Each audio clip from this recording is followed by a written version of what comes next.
प्यारे विद्यार्थियों, हमने विभवमापी का सिद्धांत पढ़ा था पिछले वीडियो में कि विभवमापी जो है धारामापी की शून्य विक्षेप विधि पर आधारित हैं और शून्य विक्षेप धारामापी में जब होता है तो उस टाइम यह द्वितीयक परिपथ से धारा ग्रहण नहीं करता, इसलिए हम कहते हैं कि विभवमापी का अप्रत्यक्ष रूप से प्रतिरोध अनंत होता है। अब आज हम जो है अनुप्रयोग की शुरुआत करते हैं कि विभवमापी जो है कहाँ कहाँ हमारे लिए काम आता है। एज पर बोर्ड सिलेबस हम जो हैं टोटल 4 अनुप्रयोग देखेंगे इसमें, जिसमें से हमने सबसे पहला लिया है 2 प्राथमिक सेलों के विद्युत वाहक बलों की तुलना। विद्युत वाहक बल हमने पिछले लेसन के अंदर डिस्कस किया था। विद्युत वाहक बल क्या होता है? खुले परिपथ में सेल के सिरों के बीच यानी दोनों टर्मिनल्स के बीच जो विभवांतर है उसको हम बोलते हैं विद्युत वाहक बल। और यहाँ पर तुलना से मतलब ये है कि उनके विद्युत वाहक बलों का अनुपात क्या है, वो अनुपात हम यहाँ पे ट्राई करेंगे सैद्धांतिक और प्रायोगिक दोनों रूप से। कि सैद्धांतिक रूप से हम उन प्राथमिक सेलों के विद्युत वाहक बल को जानते हैं, उनका अनुपात देख लेंगे, और प्रायोगिक रूप से यहाँ पे जो भी हमें लंबाइयों का अनुपात मिलेगा वही विद्युत वाहक बलों का अनुपात होगा। ओके, तो फर्स्ट ऑफ ऑल हम बनाते हैं इसका परिपथ। प्राथमिक परिपथ याद रखिए, हमेशा प्राथमिक परिपथ जो है वो एक जैसा ही रहता है। शुरू में भी बता दिया था मैंने आपको कि विभवमापी के प्राथमिक परिपथ में हम कोई परिवर्तन नहीं करने वाले हैं।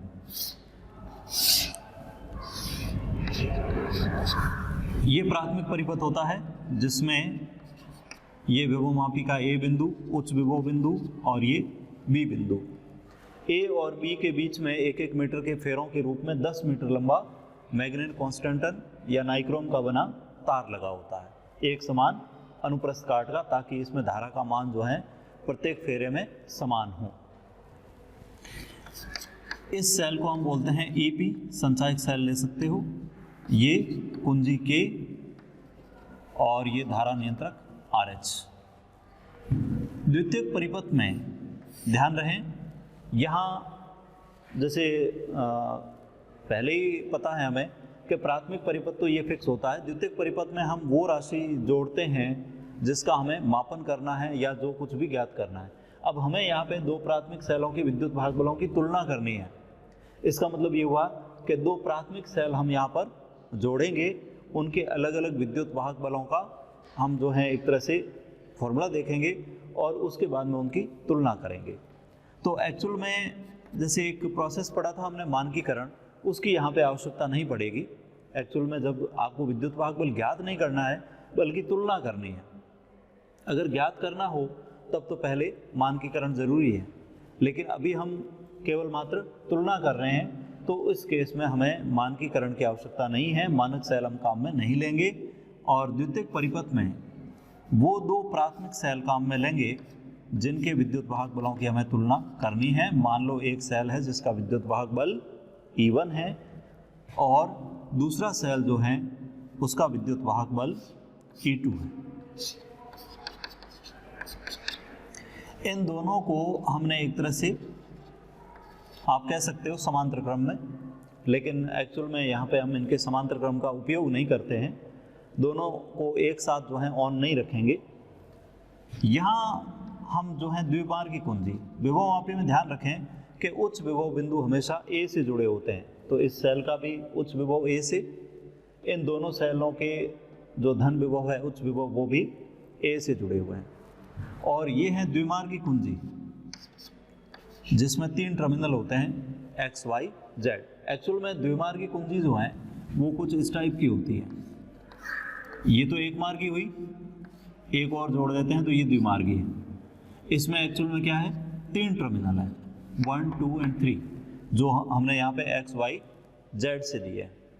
ओके, तो हम किसी समय किसी एक सेल को परिपथ में रख सकते हैं, दूसरे सेल को परिपथ से बाहर रख सकते हैं, तो वो द्विमार्गी कुंजी से आराम से यानी आसानी से हो सकता है।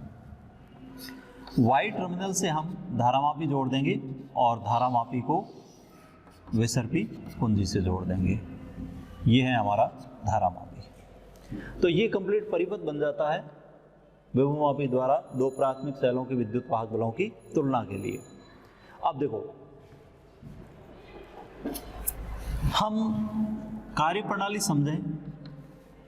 जब प्राथमिक परिपथ में लगी कुंजी को ऑन किया जाएगा तो विभवमापी में धारा प्रवाहित होगी और ये तार में एक समान रूप से प्रवाहित होगी।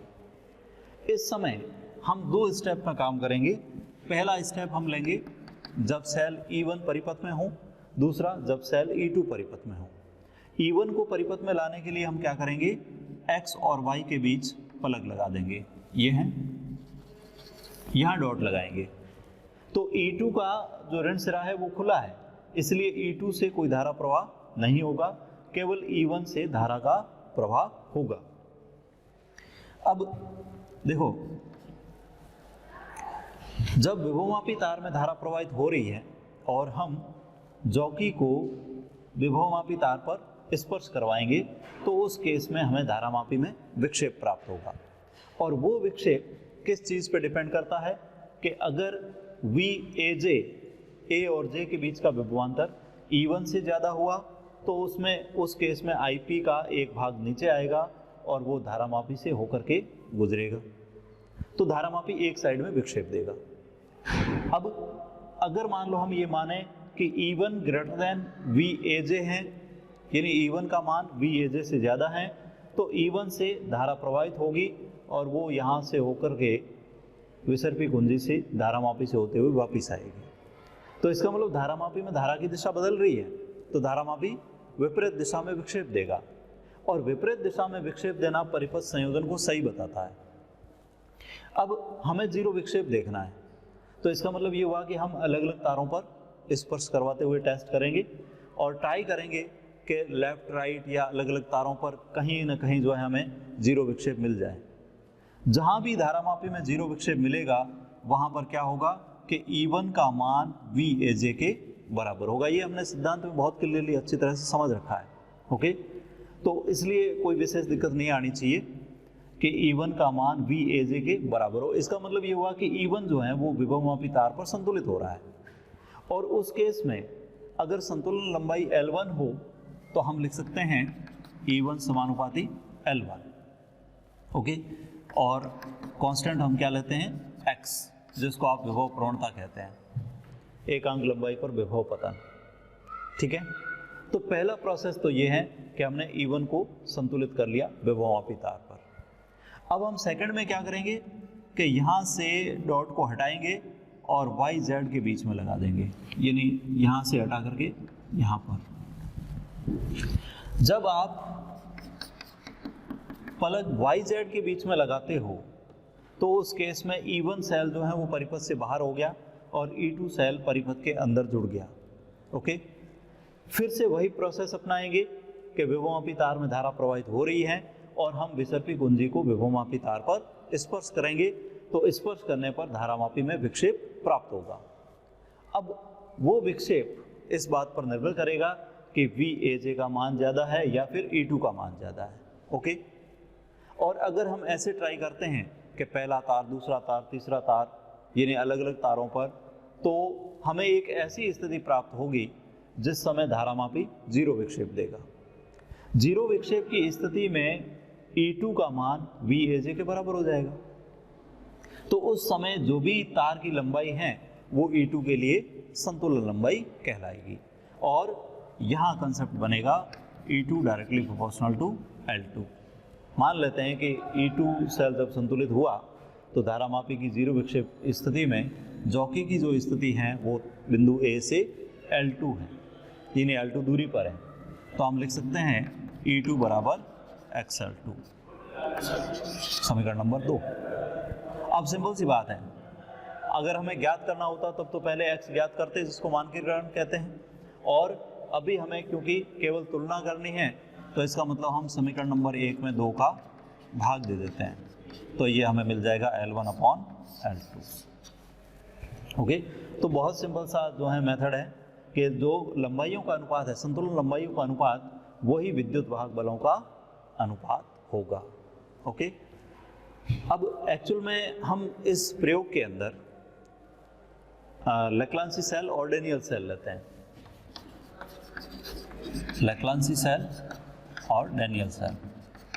लेक्लांसी सेल के लिए विद्युत वाहक बल जो होता है वो परिवर्ती होता है 1.18 वोल्ट टू 1.4 वोल्ट, जबकि डेनियल सेल का जो विद्युत वाहक बल है वो कांस्टेंट होता है 1.08 वोल्ट। ये थ्योरेटिकल है, जैसे इसको E1 ले लिया, इसको E2 ले लिया, तो E1 अपॉन E2 थ्योरेटिकली 1.25 मात्रकीन मिलता है, 1.25। तो इसका मतलब ये हुआ कि यहाँ पर भी हमें कुछ ऐसा ही अनुपात मिलना चाहिए, क्योंकि सेल हम वही ले रहे हैं। हालांकि ये है कि हमेशा सेम अनुपात मिलना जरूरी नहीं है। कारण है कि जो लेक्लांसी सेल है उसका विद्युत वाहक बल परिवर्तित होता रहता है, जबकि डेनियल सेल का विद्युत वाहक बल कांस्टेंट रहता है। तो इसलिए ध्यान रखना है कि यहाँ जो कुछ भी हमें अनुपात मिलेगा हम बार बार ट्राई करेंगे, और ट्राई किस बेस पे करेंगे, हम आई को चेंज करेंगे। और आई को चेंज कैसे करते हैं, धारा नियंत्रक से। आप धारा नियंत्रक की अलग अलग स्थितियों में L1 और L2 के प्रेक्षण लीजिए और उनका अनुपात देखिए। अनुपात आपको हर बार इसके आसपास ही मिलेगा, कभी 1.3 हो सकता है, कभी 1.35 हो सकता है, कभी हो सकता है 1.4 भी मिल जाए, 1.28 भी मिल जाए, 1.25, 1.22, लेकिन और एवरेज जो है वो इसके आसपास मिलना चाहिए। तो इस टाइप से हमने जो है आज के टॉपिक में बहुत इजीली विभवमापी द्वारा दो प्राथमिक सेलों के विद्युत वाहक बलों की तुलना की। ध्यान रहें, ये टॉपिक आपके प्रैक्टिकल सिलेबस में भी है, तो आप प्रैक्टिकल का तरीका भी यहाँ से बहुत आसानी से इजीली वीडियो को अगर बार बार देखोगे तो प्रैक्टिकल बहुत इजी हो जाएगा। प्लस थ्योरेटिकल क्वेश्चन भी बोर्ड के अंदर आया हुआ है कि प्रक्रिया समझाइए, विभवमापी द्वारा दो प्राथमिक सेलों के विद्युत वाहक बलों की तुलना कैसे की जाती है। तो परिपथ बनाइए, प्राथमिक परिपथ बनाइए, द्वितीयक परिपथ बनाइए, उसके बाद में इसकी प्रक्रिया लिखिए। ओके, बनावट की जहाँ तक बात है तो बनावट थ्योरेटिकली जैसा आपको डायग्राम में दिख रहा है वैसा आप इजीली लिख सकते हैं। ओके, नेक्स्ट वीडियो के अंदर हम जो हैं इसका अगला अनुप्रयोग देखेंगे। Thank you.